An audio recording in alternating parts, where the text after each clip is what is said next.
Hey everybody, welcome back to this week's comic book review. We were talking about Wolverine and the X-Men and how amazing this story is. I loved it. The first issue, I would absolutely, out of the two number ones, if you can only pick one, check out Wolverine and the X-Men.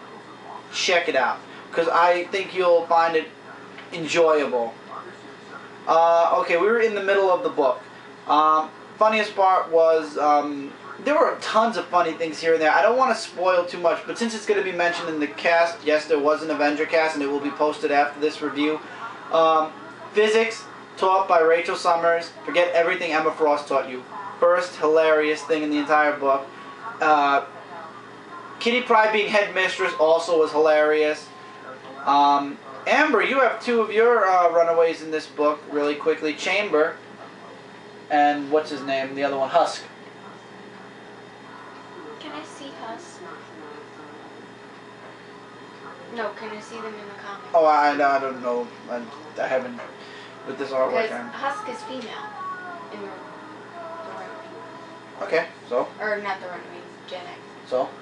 So I want to make sure that it's the same Husk. Chamber might also be different, but hopefully not. I doubt it. Anyway. Because Chamber and Husk is a thing. Okay.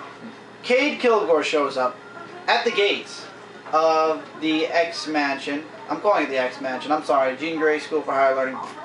And he basically tells Wolverine, I'm making money off people hating you and making things so people can destroy you. So this school is bad business. I'm sorry, but... And then he admits he's part of the Hellfire Club, which is now humans against mutants, which isn't... it used to be the other way around, mutants against humans. Yeah, mutants against humans, now it's humans against mutants. And Wolverine basically does the threat technique, and he's like, if you do that, I'm 12 years old. If you hurt me, I'm wealthy. You're going to be screwed. So he just tells the kid get lost and drives off. He's like, the last things he says are, I'm going to destroy everything you've built here. And Wolverine drives away, rumble, rumble. And then basically, if you've seen the cover to Wolverine and the X-Men #2, that's the rumbling. And basically the last words are Cade Kilgore going, ha! Told ya! Now let's get into this. This image. This image is what's, it's called Things to Come. You see the picture of the Phoenix in the background? Maybe Rachel Summers? You don't know. You see an empty chair. An empty Charles Xavier chair. Does that mean Charles Xavier is going to die? Does that mean somebody else is going to be paralyzed and take over his spot? We'll find out. You see the Brood. You see this weird Frankenstein creature. And the worst part, or the biggest part of this picture is you see Kitty Pryde in a hospital bed, strapped with IV, and you see these little people going in through the IVs. And we don't know why, but she's crying and she looks really sick. And then, of course, you have Cyclops, but we don't care about Cyclops. Yeah, I don't. So, I'm looking forward to future stories with Wolverine and the X-Men. Just looks really, really good. Once again, oh, here, there's your cover. Cover #2. That's what attacks. Epic. Mm-hmm. Now, other books that are attached to Wolverine and the X-Men are Wolverine, X-Men Legacies, Uncanny X-Force, and X-Factor. It's not listed here, but X-Factor is also led by Wolverine now. So what does that mean? That means I'm going to be getting X-Men Legacy for a bit, and I'm going to be getting X-Factor. Amber's going to be reading Legacy. I'm going to take a shot at X-Factor, but if it has more characters that this one knows, this one's going to be reading X-Factor as well. So what does that mean? That means there's 4 X-Men titles I'll be getting. Wolverine, X-Factor, X-Force, and Legacy. Means 2 have to go, because I've been getting Wolverine and X-Force. Since Scott Summers is running Uncanny X-Men, I have a feeling that's going to be a drop, because it's not going to be interesting to me, because Wolverine kind of made the X-Men. In my opinion, without Wolverine, X-Men kind of was boring. It depends how the first issue of Uncanny goes, but it's probably going to be a drop. And if it's not, I'm 99.9% sure I will be dropping X-Men, because I particularly don't like the team of X-Men that are in X-Men. No offense to the long-time X-Men like Jubilee and Storm and Colossus, but first of all, I don't like what they did with Colossus. Second of all, 2 other characters from the main team does not make a team, and Warpath and Domino are cool and all, but not that cool. And you can't forget Nightcrawler and Beast also. Nightcrawler and Beast are in Wolverine and the X-Men. I know, I'm just saying. By the way, Nightcrawler is probably from the Armageddon time, just for the reference sake. But, you know, I don't even think it's Nightcrawler, because there's these little Nightcrawler creatures around the X-Mansion, so you don't know. But I know that the Nightcrawler from the, oh god, Apocalypse Armageddon world travels over here because he's in X-Force. About that, actually. This book takes place before the next book I'm reviewing, Venom number 8. Venom has to fight the Spider-Queen now, and she's got her power. She's amped up. The whole book is Venom versus the Spider-Queen. Not going to spoil anything here. A lot of fighting going on. Not too much dialogue, really. It's really just a throw-out fight. It really has nothing really solid. It was in the like main more story. of an action. Yeah, just all action. Then at the very end, Steve Rogers shows up. But I'm going to stop there with Steve Rogers. Really good book. Awesome. Pick it up. Love Venom. There's a lot of stuff in between here that's pretty important to Venom. Oh. Let me make sure I'm not missing anything. I don't want to just put it down. Yeah, I was I'm looking not at gonna, the next one. Yeah, I don't want to put it down without knowing for sure that I've basically mentioned it. Oh, the scream from the Spider-Queen basically throws the Venom symbiote into a funk. And yeah, that kind of immobilizes Flash a bit. And then where it starts here, where Captain America comes jumping in, is where it begins in... Really good book, remember? Check it out. Amazing Spider-Man, issue 627. It actually... Just want to give you guys a chance to look at the cover. It actually starts up right where Venom's last few pages leave off. Venom and Steve Rogers fighting the Spider-Queen and her becoming this big mutant thing. As a matter of fact, this page is where Venom ended, where Steve Rogers said, "Soldier, you with me?" "Always." "Alright, then round 2. Here's where Spider-Man's actual story begins. Spidey's talking with Kane, and he's like, "Dude, you gotta get rid of your gear. They're coming in. They think I'm here with Spider-Man. You take the Spidey suit. I'm gonna play Peter Parker." And basically, somebody breaks in, and it's Mary Jane with spider powers, and she's... This is the funny part. I actually read this. I read this book today. It turns out the reason she's not turning into a big mutant spider and why her spider powers came out later is because she's been very close with Peter Parker. Yeah. So anyway, Pete comes out and Kane is dressed as Spider-Man, and Reed Richards is kind of confused at first. Pete says he's going to make a plan with Spidey. They walk off into Pete's science lab, do a quick switcheroo. Pete goes back into the regular Spidey costume, and Kane puts on the big time costume. That's the one with all those neat little trinkets and gadgets. Everybody's fighting the Spider-Queen, but Mary Jane jumps in and saves Pete from getting his ass handed to him, basically, by the Spider-Queen. And she's like, "You're unique." He's like, "I'm not unique anymore. Everybody has spider powers." She's like, "Your spider powers don't make you unique. It's your brain." And then she's like, "Okay, so we got to figure out how to stop all these spider things." And he finds a way to do it with Doc Ock's little Octobots. He powers them all with this helmet, and they all go... He uses them to attack all the spiders, and they use those things to inject the anti-venom into all the spiders, and all the spiders basically turn human again, which kind of takes away from the Spider-Queen's powers. And huge spoiler alert. Oh, first spoiler. First one. You're going to want to skip the rest of this review from this point on. For those of you who have been waiting for MJ to say those 3 magic words in the past 5 years, has it been since One More Day? I'm one of them. She whispers it in this one. Unfortunately, Pete doesn't hear it. That's the first. Secondly, it turns out Pete wasn't the one destined to kill the Spider-Queen. Spoiler once again. It was Kane. Because Pete doesn't believe in killing. And then at the very end, another spoiler alert, Pete and Mary Jane on the roof. Best couple ever. Everything that really matters is right here. Personally, I just wish Carly would just Unfortunately, Carly is coming back in the next issue. No, go away. This was a spectacular. Just not the same way as the one whose neck was broken. No pun intended here. This was a spectacular story. Amazing Spider-Man is just on the ball right now. Dan Slott, you are my new favorite writer for Marvel right now. I've loved Spider-Man since big time. I'm looking forward to big World's End with Doc Ock. I'm looking forward to that. I would say, guys, if you did not pick this up, it is 6 parts long. Go back and get the other 6 issues, or trade paperback this as soon as it comes out. Really, really good. If you want, you can get Venom. It's attached to it. The side stories weren't really that important. I got none of them, and I'm not upset about it at all. I got a few one-shots, but that's because I had the extra money at the time to throw around. Absolutely. I can't say it enough how awesome this was, and for those of you who've been waiting for MJ to say something, she finally does here, and you finally see something. And it's about time possibly. she said it. It's going to take 2 years, though. I promise you. I know comic books are too long. Why do these things just take so long? I don't know. We've officially finished with Marvel. We're jumping into DC, where there's going to be a lot of things to talk about. First off, Superman comics in general. This is Superman number 2.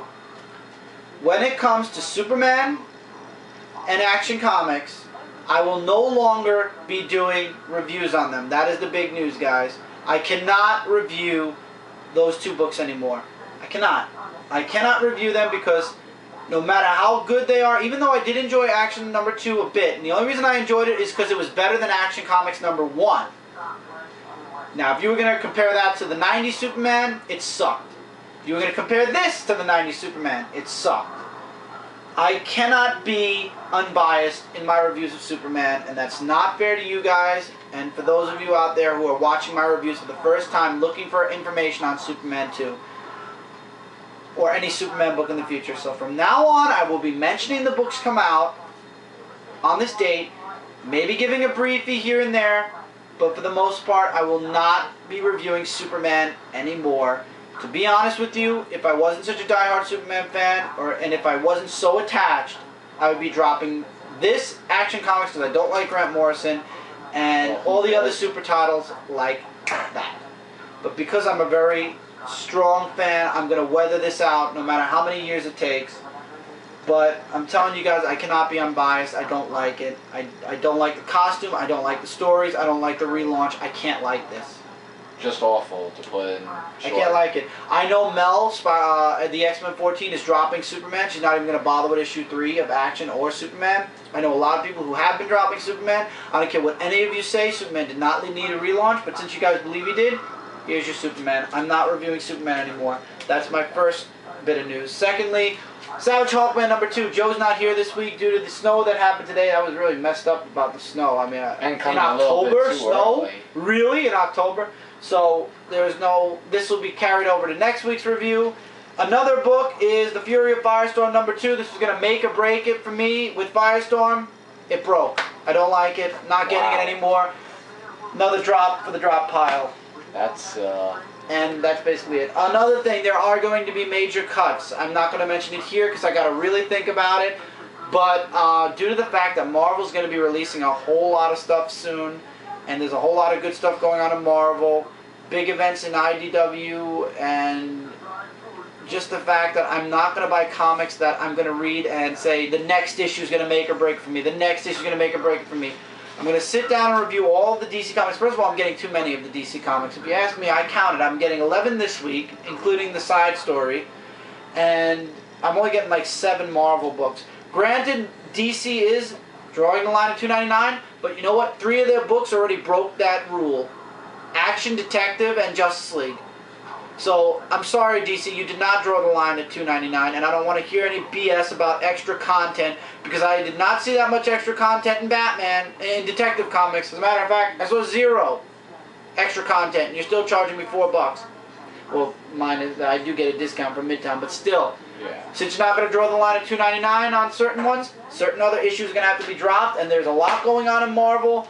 Can't afford to be buying books that I'm going to be on the fence with for 3 and 4 issues. So if I'm on the fence with it and it's bad enough, I'm dropping it. I have a cut list coming very soon. I'm going to look through a lot of the comics. I'm telling you guys the truth right now. I see what's going to be happening. It's going to probably be Grifter. It's going to probably be Superboy, possibly Teen Titans. Those are 3. Wow. Those are 3. I can't stand Project Nowhere. And it might even go into Supergirl, because I've never been I've been a very big Supergirl fan since the Superman Batman story, but Like, before that, super titles. yeah, but before that, I was never a huge fan of Supergirl, and I actually did drop that Supergirl for a time also because it was getting a little retarded. So I have no remorse about dropping Supergirl yet again. First, I want to finish this first story arc, and then that'll make or break that for me. So I will keep Supergirl. Superboy, I know, is most likely going back to Project Nowhere, and you guys know what I said about that. And Grifter, no offense, I'm not giving any more chances anymore. I can't afford it. I'm sticking with the superheroes I know, minus Resurrection Man, because that shit is awesome, and so is Animal Man. Swamp Thing is really good. Of course, it's Swamp Thing. Okay, this week, you notice the rings on mine and Mike's hands. Legion of Superheroes came out with their miniseries Legion Secret Origins, the retelling of the secret origins of the Legion of Superheroes. In this book, you see the formation of the main three Legion superhero characters: Saturn Boy, Saturn Girl, Cosmic Boy, and Lightning Lad. And then also you get guest appearances. You get a story with Brainiac 5 and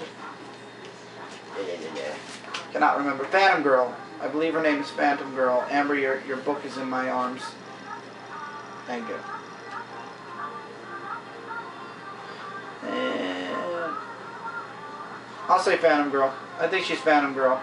And then in the very end, you see them initiating their first member, which is Triplicate Girl. And that's how the first part ends. Joe was supposed to be doing a joint review with me on this, so I don't want to give a huge review. I want Joe to read this first. So I'm not going to review any more than that right now. Come on, Mike, give me some breathing room here. I know, you're a little close. But for the most part, I enjoyed this. I'll be coming back for issue 2 regardless, but I'll wait for the review for Joe also next week. So look forward to seeing more of this book next week. Okay, next is Mike's book, All-Star Western, number 2. Number 2. Alright, first of all, before I get into anything of the story, let me just tell you, I tried looking over the artwork. I have to admit, it's pretty awful in this one. I mean, if you look at it itself, it's just like, wow. I mean, some of it's like really off, but altogether, there's lots of action. I think the artwork's okay. Alright, well, we have different opinions. So yeah, so basically, Jonah Hex, they're trying to, Wow, seriously? yeah, They no. El Diablo? Yeah, they have an advertisement of El Diablo and all that. But basically, they're just looking for this skull thing, and then Mike, Jonah Hex. I have bad news for you. It's not an advertisement. It's a second story. This book is gonna have. It's $3.99 now. It's a second story. Right. Congratulations, Marvel, DC. You've hit your 4th book. $3.99. Wow, I did not even recognize that. $3.99. Yeah, for but in this All-Star Western issue, now. like I just said before, they talk about the ring of the skull, and basically they meet up with this guy, and then they have like Jonah Hex poses a threat, and they're keeping like these secrets in this in the place that they go to, and he's gonna say then we may as well kill them all and all that part. Just trying to look for what they said about that thing. I know it was before this. I like that picture. Yeah, like see right here where it says that they claim they have attended the interrogation of a murder suspect who made mention of a dark faith or religion of crime based on the story of Cain and Abel. And then they kill their fellow inmates and all that stuff. So basically Jonah Hex and the Doc go and meet up with these people in the place where they have the ring of the skull. And then when Jonah Hex and the Doc comes, a big, huge, muscular guy just comes barging in and just like knocks him out and everything. And then in this page, it says to release him, and it is to be continued in Crime Conquers Gotham. Yeah, I'm telling you guys right now. What about, give a briefie, how bad is the El Diablo story? I tried to look, you know, I mean, it kind of reminded me of Zorro, but it's really nothing, really. It's like... Wow, it does look like Zorro. Yeah, like he just comes... It's Zorro! It basically just talks about the origin and all that. But I'm telling you guys right now, if I don't see an improvement in issue 3, All-Star Western is going to have to be dropped. Damn right, it's $3.99. It starts to suck. It's gone. Yeah, so guys, I mean, it saved me a little bit looking over the artwork and all that stuff, but issue 3, nothing good. Drop it goes. Okay, another story that's I'm severely on the fence with.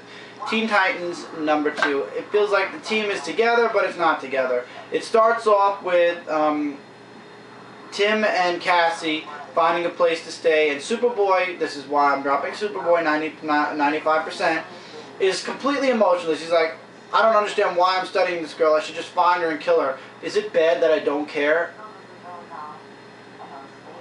You have completely fucked Superboy, DC. You have fucked him so bad that I hope to God, in years to come, whoever decided to make Superboy this way has nightmares for the rest of his life about this decision. Wow. Major character change, and it's not in a good way. Not in my opinion. They've completely fucked over every single super character in this universe just to get, to try to get more readers, and it does not do a good job.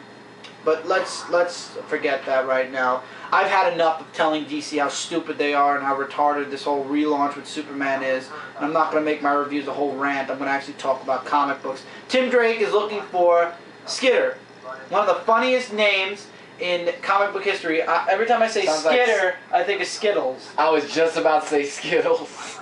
And Skitter is that thing. She's a bug. She's a metahuman that's basically like a bug. And Red Robin's going to find her, and so are Project Nowhere.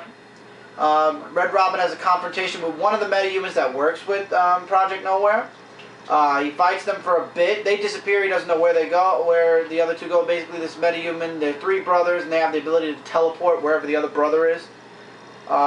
Great artwork. That's the really sad part. It's a great artwork, but the story kind of is like, huh? You mean the character personality? It turns out that Skitter believes they were attacking her, so she's cocooned them up, or spider webbed them up, and she goes to attack Red Robin. Wonder Girl comes in and saves Robin, says, "We're even, peace," and she leaves. And Red Robin's left with Skitter. While somewhere else, locked up, Kid Flash finally escapes and meets Solace. And this is, wow. Compare this Solace to the Solace we met in the issue of 96 or 7 in the original Teen Titans stories before the relaunch. This Solace does not look the same as the other. And next issue, we're introduced to Bunker, the final member of the Teen Titans team. But where did they come up with these? I don't know. But my question is, what Teen Titans team? Red Robin is carrying off Bug Girl. Wonder Girl's is gone. She's gonna fend for herself. And Kid Flash bumped into Solace on his escape from Project Nowhere, or wherever he is. Where's the team? I see the characters being introduced. I don't see a Titan Tower. Well, then again, it is a relaunch. But I don't see any teamwork going on. I see Cassie and Red Robin going separate ways. Red Robin carrying off a mutant bug-like Skitter. And I see Kid Flash bumping into Solace, and he's regretting looking into her. I think teamwork and all that is dead, and that is not good. That's dead. I can't like. I'm not liking this. I think the next issue is the breaking point. I'm sorry. I think Teen Titans are going to. I think Teen Titans are done. I think I'm done with Teen Titans. I'll make you a bet that half the month, like the 6 months, like from their relaunch. How much you want to make a bet, like the 6 months down the road? I'm probably gonna have like 5 books. Half. I'm gonna have like 5 books. Not too surprised. Where are we at? 3 minutes. Alright guys, I'm going to leave it off here so we have a couple of books at least to discuss in the next part. So we'll be back in the next part, finishing off DC Comics. Really quickly, I want to say, before this ends, because I have 3 minutes anyway, I've given DC Comics every chance in the world, and I've been reading since 1998, and I've read a lot of stories. I've read good and I've read bad. This relaunch just keeps disappointing me every turn. Every book, every next issue, just keeps especially you being a die-hard fan of Superman. And Superman, all that. I'm not discussing anymore for personal in super reasons. titles, I meant. Right. That's why I meant. But if you guys are enjoying it, more power to you. I'm glad. I hope you guys are doing comic reviews then, because my reviews on more and more DC books are disappearing. So I guess more and more people are going to have to be doing reviews on it. Basically, all I'm hearing about, though, is Batman, Aquaman, Action Comics, and a few other choice ones here and there, and Swamp Thing and Animal Man. I'm really not hearing too much about Teen Titans or The Flash or anything like that. So really, it's, I guess, not just me then. People aren't getting all... I'm the only one out of a lot of my friends that do comic reviews that got over 42 titles. Granted, I don't have 42 titles anymore. I've cut that since by about 7-8 issues, but I'm the only one that got a lot of the issues. Alright guys, so we'll come back in the next part and we'll finish off DC and finish off this week. Hope you guys are enjoying it. See you guys in the next part.